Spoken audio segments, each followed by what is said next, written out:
crente perguntou para mim: pastor, é verdade esse negócio de quem dá glória é mais bonito que os demais? Eu disse: é. Isso não é heresia, não. Eu disse: não. Como é que o senhor prova na Bíblia que quem dá glória a Deus é mais bonito que quem não dá? Eu disse: prova. Não tem um coração mais alegre do que o coração de um adorador. E a Bíblia diz que o coração alegre aformoseia o rosto.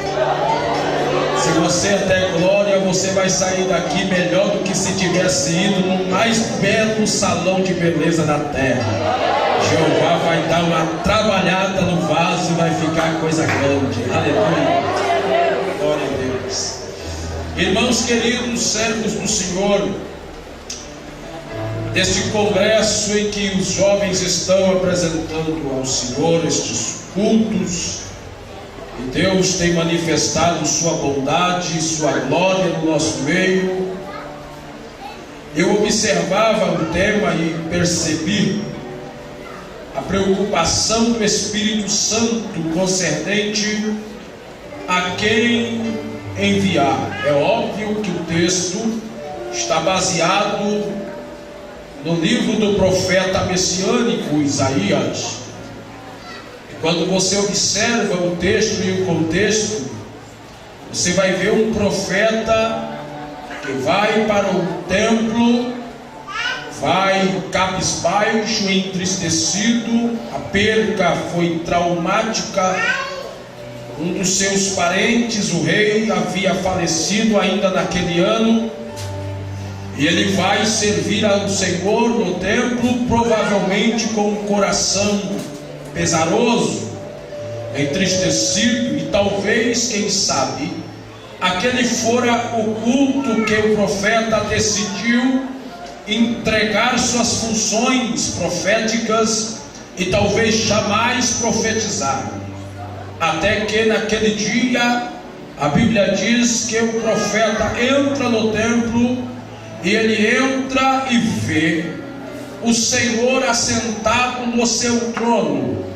E ele diz que o trono de Deus é alto e sublime. Ele diz também que enquanto via o trono alto e sublime, os vestidos do Senhor encheu a casa, e ele começou a ver e ouvir um culto no céu. Qual era o culto que ele estava vendo? Era um culto que é apresentado pelos serafins, e os serafins apresentam o seu culto voando. Eles têm 6 asas, com 2 eles cobriam seus rostos, com 2 eles cobriam seus pés, com 2 eles voavam e clamavam uns para os outros: aleluia, santo, santo, santo é o Senhor dos exércitos, e toda a terra está cheia da sua glória. Quem sabe quando Isaías vira aquele culto do céu, ele percebeu o quão pequeno era o seu comportamento diante do que tem no céu. E ali agora ele percebe que o seu corpo não vai suportar tamanha glória, tamanha presença, tamanha santidade. Diz a Bíblia que ele sente que vai perecer e grita: estou morrendo, porque sou um homem de lábios impuros e habito no meio de um povo de lábios impuros também, e os meus olhos estão vendo o Senhor. Uma coisa que eu observo e acho lindo no tratar de Deus concernente à nossa mediocridade como seres humanos é que aquele que entra na presença de Deus e entra com vontade de adorar, ele jamais vai morrer diante de Deus. Não morre. Deus não deixa ele cair. Aleluia. E diz a Bíblia que quando o profeta está sentindo seu corpo desfalecendo, um serafim voou aonde estavam as brasas vivas e tomou um atenaz, pegou uma das brasas, voou até onde estava o profeta, queimou seus lábios e disse: tu não vai morrer coisa nenhuma, tu estás perdoado das tuas iniquidades e os teus pecados estão apagados. Eu preciso falar esta verdade aqui já de forma profética. diabo mais faz durante o culto é tornar a gente um tribunal que nos faz diante de Deus medíocres, incapazes, e nós começamos a autoavaliar a nossa vida bem na hora do culto, e a gente começa a dizer: hoje eu não vou dar glória a Deus, eu não vou dar aleluia, porque olhando para a minha vida durante esta semana foi difícil, eu não consegui me controlar, eu falei coisas difíceis de se ouvir, eu pratiquei coisas esquisitas, e o diabo fala: isso mesmo, não é para dar glória, não é para dar aleluia, não é para dar rajada de língua estranha, não é para marchar, não é para pular, não é para nada. Você vai ficar aí de forma que ninguém vai entender por que você está aí. Hoje nós vamos dar um tapa na cara de Satanás, porque aqui quem manda é Jeová, aqui quem manda é Deus, aqui quem manda é o Espírito Santo, e ele manda te dizer: tem uma brasa viva tocando teus lábios.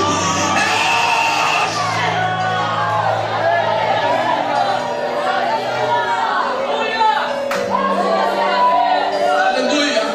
O profeta entende então que está preparado e vocacionado para cumprir aquilo que Deus viesse a lhe designar.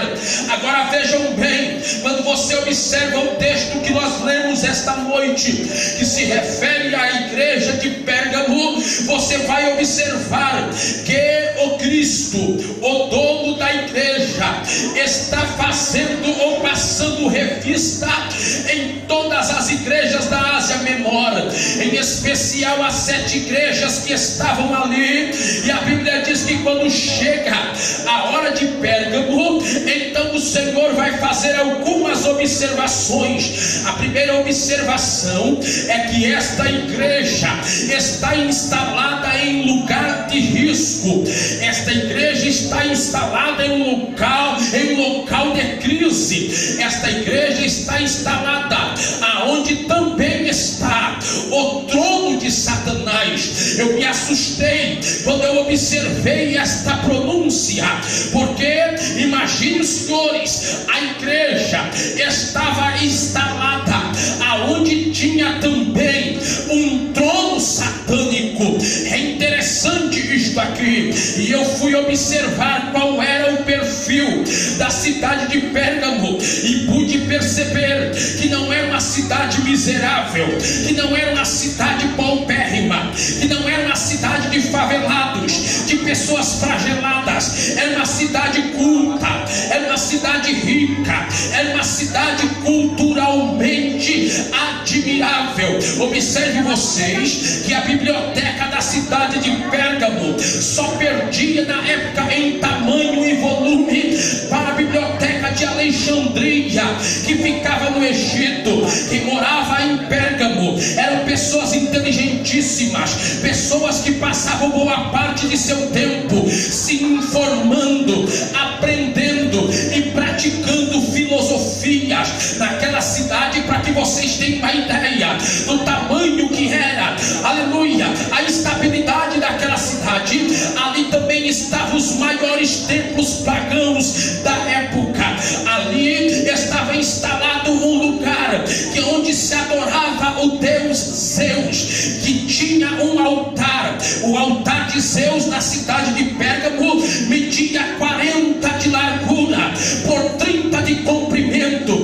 Era um mega altar aonde as pessoas iam para adorar Zeus, e um espírito maligno de prostituição, de promiscuidade tomava conta daqueles corpos, e as pessoas, sem nenhuma vergonha, sem nenhum pudor, praticavam todos os tipos de orgias a céu aberto. Sexo explícito era praticado dentro, ou melhor, naquele espaço que era atribuído ao Deus Zeus. Como se não bastasse, era ali também o antro da adoração ao Deus Asclépio, que era o Deus da cura. Era naquela cidade que havia os magos, os alquimistas, que preparavam soluções para que as pessoas fossem curadas de suas enfermidades. Em Pérgamo, o diabo instalou o seu quartel-general.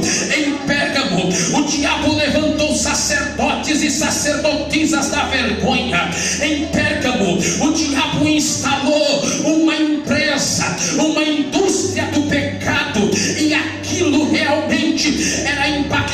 hoje, mas em contrapartida, é isto que me admira em Deus, aonde ninguém investiria, aonde ninguém teria coragem de abrir nem sequer uma padaria, Deus grava a igreja, Deus planta a igreja, Deus abre a porta para a igreja. Eu preciso fazer isto notório aos teus ouvidos esta noite, juventude. Nós não fomos chamados para pregar em lugares aonde vamos ser bem recebidos, aplaudidos, admirados, abraçados. Nós não fomos chamados para evangelizar em lugares aonde as flores vão nos receber. Nós fomos chamados para falar de Jesus em lugares onde armas letais estão apontados para a nossa cabeça, mas há sobre nós uma promessa: nenhum mal te sucederá, nem praga alguma chegará à tua tenda, porque Deus já te cercou de anjos. Se alguém acredita nisto, joga a mão para o céu, dá glória.